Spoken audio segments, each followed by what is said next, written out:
நம்ம வந்து இப்போ அயலை மீன் எப்படி வெட்டலாம் அப்படி சொல்லி பார்ப்போமா.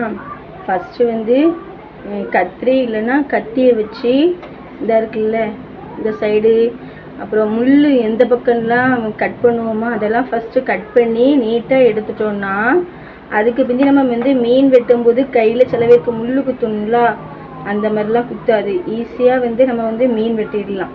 சரியா?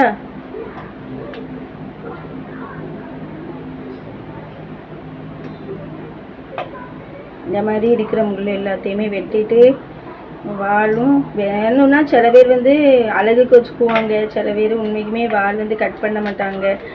கட் பண்ணி எடுத்துட்டு நம்ம வந்து இப்படி லைட்டாக செவில் இருக்கும் அதை வந்து சுரண்டி எடுத்துக்கலாம்.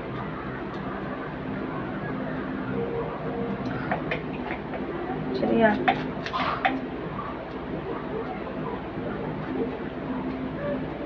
எல்லா மீனுக்குமே நம்ம வந்து என்ன மீன் வெட்டினாலும் ஃபஸ்ட்டு இந்த ஓரத்தில் சைடு இருக்கிற இந்த முள்ளெல்லாம் வந்து வெட்டிட்டோன்னா நமக்கு கொஞ்சம் ஈஸியாக இருக்கும் மீன் வெட்டுறதுக்கு.